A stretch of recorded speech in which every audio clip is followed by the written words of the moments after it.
नमस्कार, इन खबर में आपका स्वागत है। मैं विद्याशंकर तिवारी हूँ। निर्भया के दोषियों में से दो, मुकेश और विनय की क्यूरेटिव पिटीशन खारिज हो गई। तो इसमें यक्ष प्रश्न अब ये बचता है कि अब वो क्या करेंगे, क्या फांसी को टलवाने में कामयाब हो जाएंगे, क्योंकि 22 तारीख की सुबह 7 बजे फांसी की तिथि मुकर्रर की गई है। तो दरअसल वो क्या करेंगे, वो तो तिहाड़ जेल में पड़े हुए हैं और अपनी अंतिम घड़ियां गिन रहे हैं, कर रहे हैं उनके वकील एपी सिंह। और स्टेप बाय स्टेप उनकी अपनी स्ट्रेटजी है कि कैसे इसको ज़्यादा से ज़्यादा दिनों तक लंबा खींचना है। इसीलिए उन्होंने क्या किया कि मुकेश और विनय की तरफ से क्यूरेटिव पिटीशन लगाई।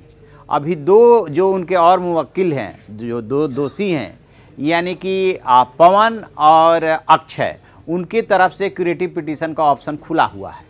कोई नया ग्राउंड बनाएंगे कि पवन और अक्षय के मसले में ये कंसीडर नहीं किया गया, ये फैक्ट नहीं रखा गया था सामने, इसलिए मैं लेकर के आपके सामने हाजिर हुआ हूँ, फिर उसमें 2-4 दिन लगाने की कोशिश करेंगे।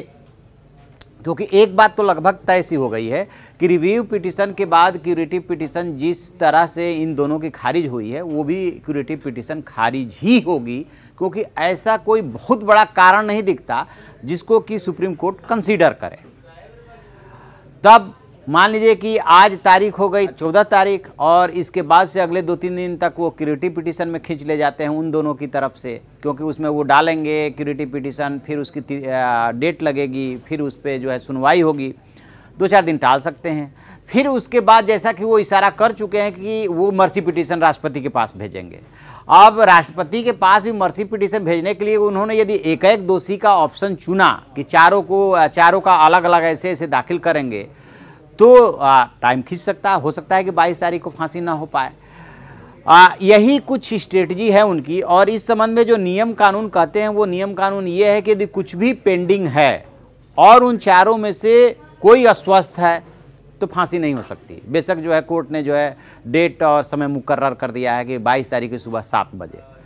तो एपी सिंह यानी कि चारों दोषियों के वकील जो हैं एपी सिंह, उनकी यही स्ट्रेटजी है कि किसी तरीके से इसको टाला जाए। लिहाजा अब वो दाखिल करेंगे दोनों की तरफ से, जो 2 बचे हुए हैं उनकी तरफ से, पवन और अक्षय, उनकी तरफ से क्यूरेटिव पिटीशन, और उसके बाद सिलसिला शुरू होगा मर्सी पिटीशन का। मर्सी पिटीशन में दरअसल है क्या कि जैसे ही राष्ट्रपति के पास से आप मर्सी पिटीशन दाखिल करते हैं, विनय ने तो मर्सी पिटीशन दाखिल करके वापस ये कह के ले लिया था कि उस पर मेरे सिग्नेचर ही नहीं है, तो जबकि उसी के थे, जेल प्रशासन ने उसी के थ्रू उसको मूव किया था। बट उसने ये कह दिया तो स्वाभाविक सी बात है कि नल एंड वाइड हो गया, उसका मतलब ही ख़त्म हो गया। अब देखना ये है कि क्या विनय फिर से इस दांव को आजमाता है, क्योंकि उसमें उसने ये कहा था कि मेरे सिग्नेचर नहीं है। तो ये चारों का अलग अलग डलता है, या चारों साथ में डलते हैं, या 2-2 करके मर्सी पिटीशन डालते हैं।